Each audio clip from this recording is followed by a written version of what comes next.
شان حبيبه إن الله وملائكته يصلون على النبي الذين آمنوا صلوا عليه وسلموا تسليما اللهم صل على محمد وعلى آل محمد كما صليت على إبراهيم وعلى آل إبراهيم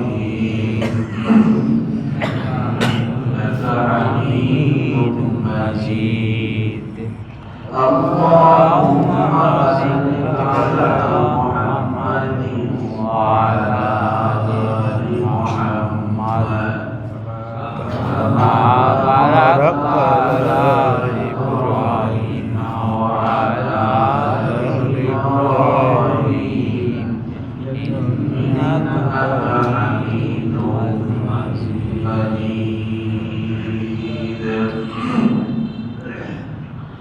معزز حاضرين واجب الاحترام وسلوك علماء الكرام والبيان العظام وسبيل الكرام الله جل شانه وعما نوال দরবারে শুকরিয়া জ্ঞাপন করছি যিনি আমাদেরকে সমস্ত ঝামেলা মুক্ত করে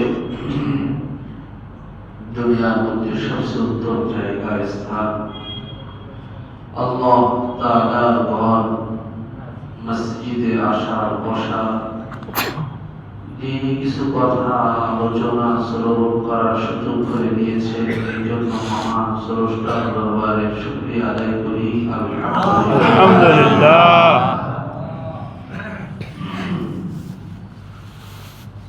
মাহ রমজান আমাদের থেকে বিদায় নিয়েছে। মাহ রমজান চলে গেছে বিধায় অর্থ এটা নয় যে ইবাদত বন্দেগী ধারা গতি আমরা কমিয়ে দিব না। মাহে রমজান যেরকম ইবাদত বন্দেগী করেছি এখনো আমরা অনুরূপ ইবাদত বন্দেগী করার চেষ্টা করব ইনশাআল্লাহ। আমরা যদি ইবাদত বন্দেগীর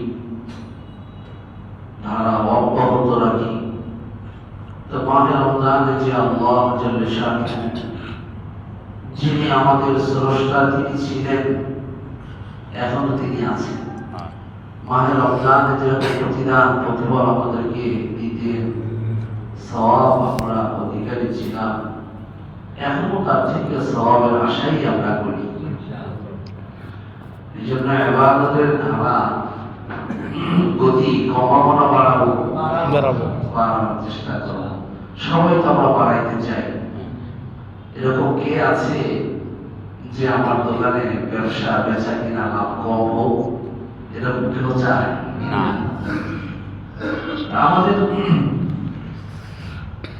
ইতিহাস ময়দানে বলেছিলাম আমাদের দিন হলো তিনটা। কয়টা? তিনটা দিন।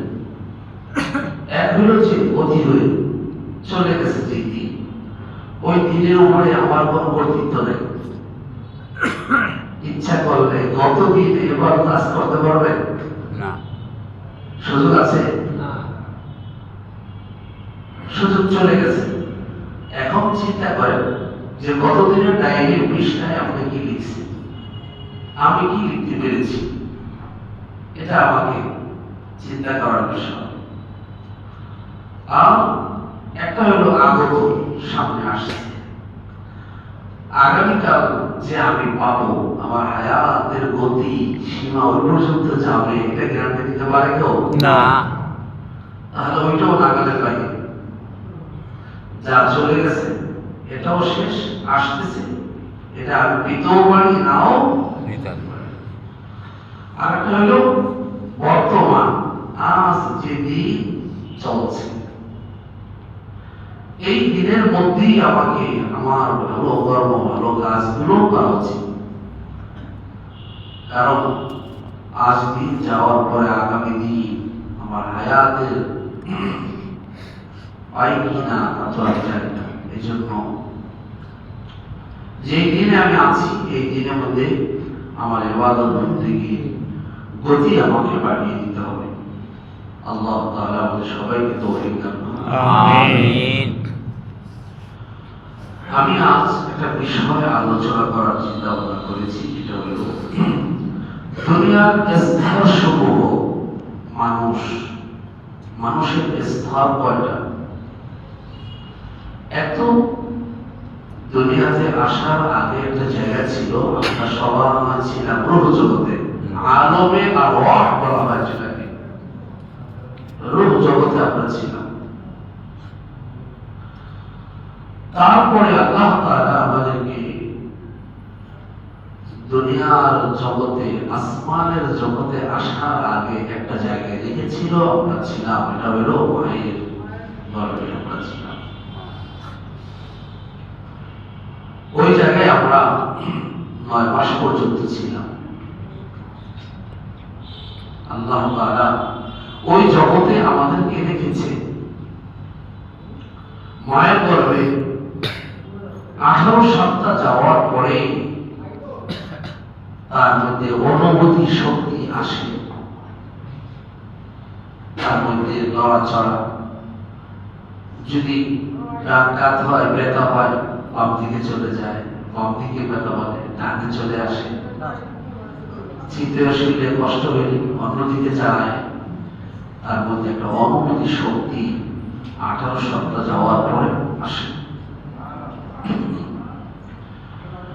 এই যে মায়ের গর্ভে যে একটা স্তর আমরা পাঠাইছি, ওই জায়গার মধ্যে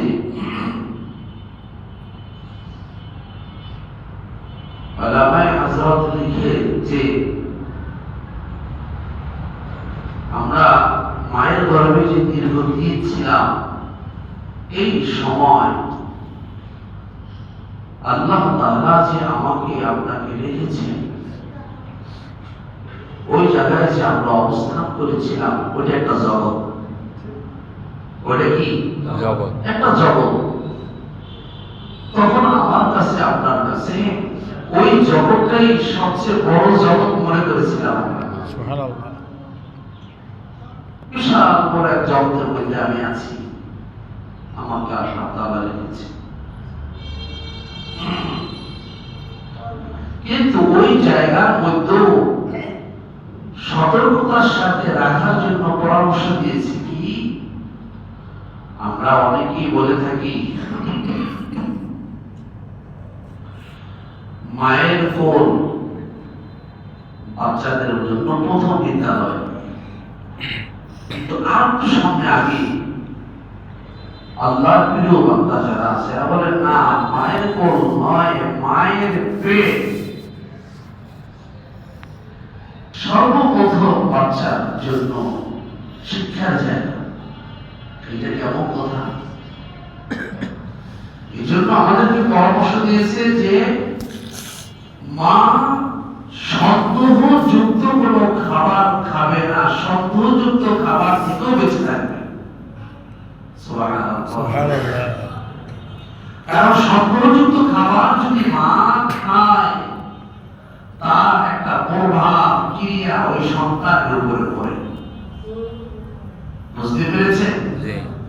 ওটার একটা ক্রিয়া, প্রভাব সন্তানের উপরে পড়ে। এই জন্য সন্দেহযুক্ত খাবার থেকেও মা কি থাকবে? বিরত থাকবে। এই জন্য মায়ের পেট বাচ্চার জন্য প্রথম বিদ্যালয়। মা তার চলাফেরা যেরকম সুন্দর হবে, তার একটা প্রভাব ওই সন্তানের উপরে পড়বে। মা প্রজ্ঞানশীল হবে তো সন্তানের মধ্যে তার একটা প্রভাব পড়বে। মা যদি কি পর্দানশীল না হয়, তাই ইউজ হয়, তার একটা প্রভাব সন্তানের উপরে পড়বে। জন্য বড় বড় আল্লাহ ওয়ালাদের নাম যে শুনে, আব্দুল কাদের জিলানী রাহমাতুল্লাহ আলাইহি, বড় বড় আল্লাহ ওয়ালাদের নাম শুনে তাদের মায়ের দিকে তাকায় দেখেন, লিখে যে মা কোনদিন ওযু ছাড়া সন্তানকে দুধ পান করার নাই। সুবহানাল্লাহ। আব্দুল কাদের জিলানী তাদের থেকে হবে না আমাদের থেকে হবে? এটা তো আমরা যেমন খুশি তেমন ব্যবহার করি। গর্ভে সন্তান আছে মা সারাদিন মোবাইল টিভির দিকে আসক্ত, এরকম আছে না? আছে। সারাদিন দেখতেছে। মা বেপরদা, রোডে গাড়ি দেখতে বেপরদায়, দেখলে বোঝা যায় এমন অবস্থায় বের হয়ে আসে। অথচ এই অবস্থায় পর্দার মধ্যে লজ্জার আবরণের মধ্যে তাদের থাকা দরকার ছিল। হায়া শরম লজ্জা আমাদের একেবারে চলে গেছে, নাই বললেই চলে। এই জন্য আমরা আশা করি ফল পাই না। আশা করি আমি ভালো ফলে, কিন্তু রোপণ করি আমি কি দুর্বল বীজ। এই জন্য আশারও ফল পাওয়া যায় না। এই জন্য মা যারা আছে এদের খুব সতর্কতার সাথে চলা দরকার। আশা করা যায় আল্লাহ তাআলা তাদের ফল অবশ্যই ভালো উন্নত মানের দিবে, আশা করা যায়। কি বলে, ঠিক না? ঠিক।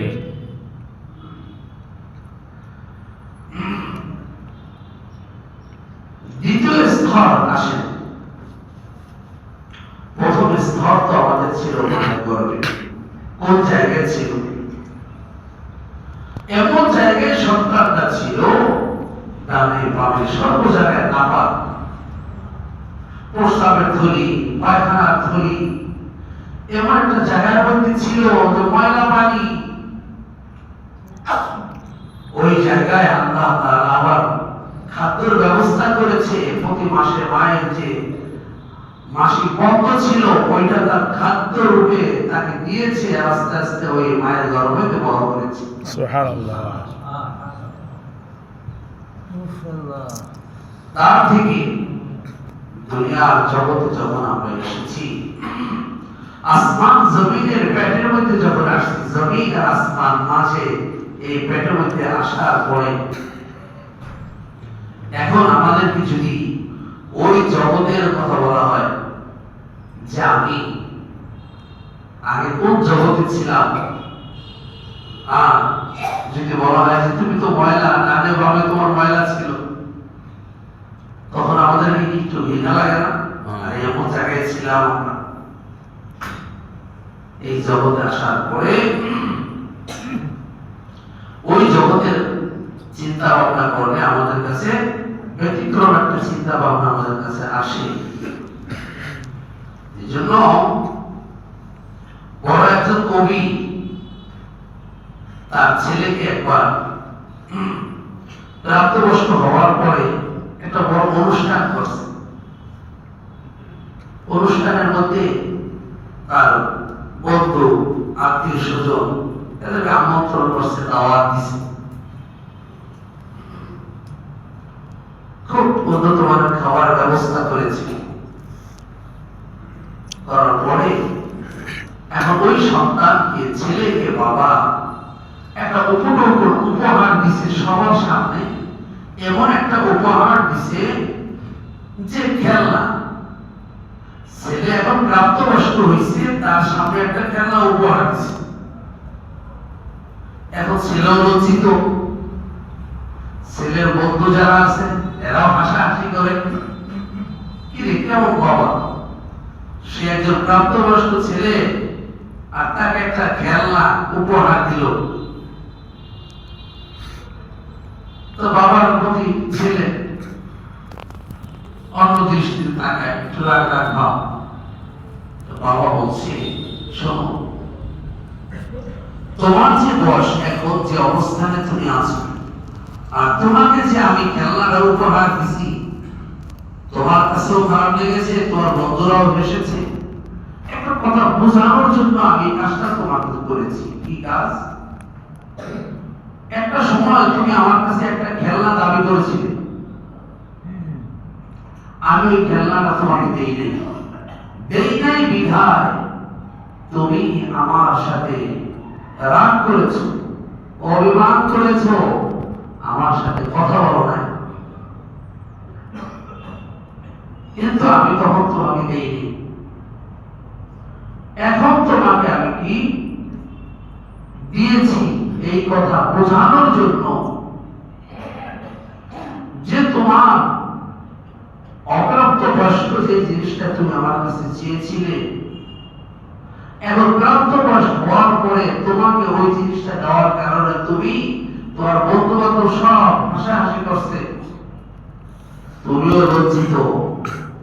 আল্লাহ জাল্লা শানুহু ওয়া তাআলা তোমার জন্য এমন ব্যবস্থা রেখে দিয়েছেন, এমন পুরস্কারের ব্যবস্থা রেখে দিয়েছে যেটা বয়স তোমার এখনো কি হয় না। আল্লাহ এই দুনিয়ার শেষে তোমার জন্য বিশাল বড় এক জান্নাতের ব্যবস্থা রেখে দিয়েছে। সুবহানাল্লাহ।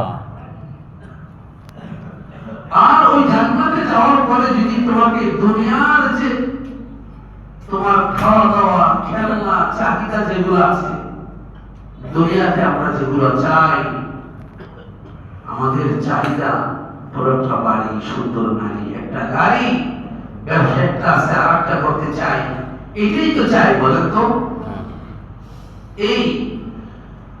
এইটা যদি তোমাকে আখিরাতে দেওয়া হয়, তাহলে সমস্ত হাসরবাসীর সামনে যদি উপস্থাপন করা হয়, হাসরবাসী হাসবে, তোমাকে তিরস্কার করা হবে।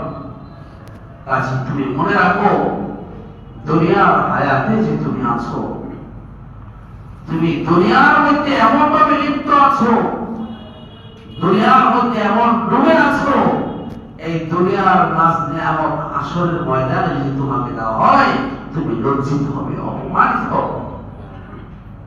কাজে দুনিয়ার নাজ নিয়ামতের মধ্যে তুমি ডুবে যাইও না। দুনিয়ার নাজ নিয়ামত পাইয়া আখিরাত সম্পূর্ণ তুমি কি ভুলে যাইও না।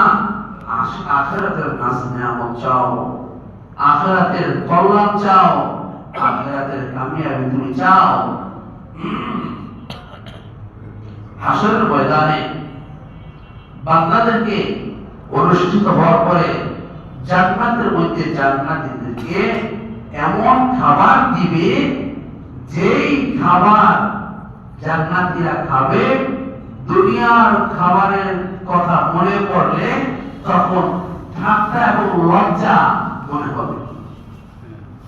যেমন এখন যদি আমাকে আপনাকে বলা হয়, মায়ের গর্ভে আমি আর আপনি যখন ছিলাম, ময়লার মধ্যে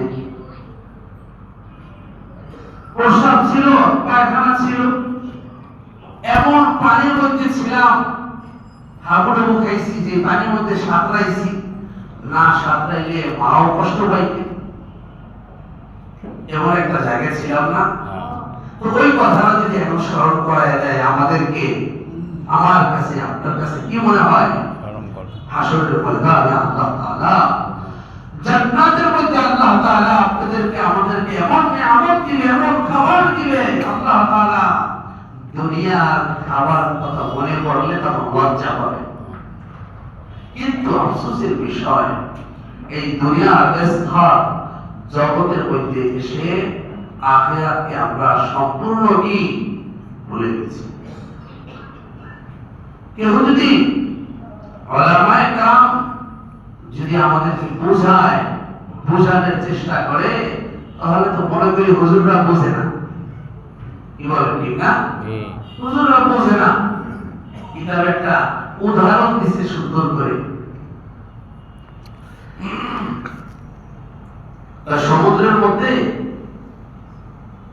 একটা ছোট মাছ, সে দেখে তার সামনে একটা গোশতের টুকরা, তো ওই মাছটা দৌড়াইয়া গেছে, কি করবে? ওইটা খাবে। বড় এক মাছ ডাক দিলে, এই দাঁড়াও দাঁড়াও দাঁড়াও দাঁড়াও, কি হয়েছে? খাইও না, তুমি এই গোশতের টুকরাটা খাইও না। খাইলে কি হবে? ওই গোষ্ঠের টুকরার মধ্যে বাঁকা একটা হাঁড়ির মতো বসে আছে। এই গোষ্ঠের টুকরা খাইলে ওই বড়শিটা তোমার গলায় ভেসে পড়বে। তারপরে যে বড়শি ফালাইছে ওই বড়শিটা একজনের হাতে বাঁধা আছে, সে কি করবে? টান দিয়া তোমাকে উঠে ফেলাইবে। তারপরে তোমাকে নিয়া ঘরে দিবে, তারপরে বড়ি দিবে, বড়ি নিয়ে উঠবে, ছোট ছোট টুকরা টুকরা করবে, করার পরে তোমাকে মশলা দিয়া মরিচ দিয়া সব কিছু দিয়া মাইখা তারপরে আগুনে জাল দিয়া রান্না করবে, তারপরে খাবে। এখন ওই মাছ যদি বলে বসি বসি ফালাইছে কি, আমাকে একটু দেখান, দেখানো সম্ভব হবে না না। টান দিয়ে উঠাইবে গিয়ে তাকে একটু দেখান, সম্ভব হবে না। বডি কেমন কোন বডি দিয়ে আমারে কাটবে, একটু দেখান। তারপরে মশলা কিভাবে মাখবে দেখান।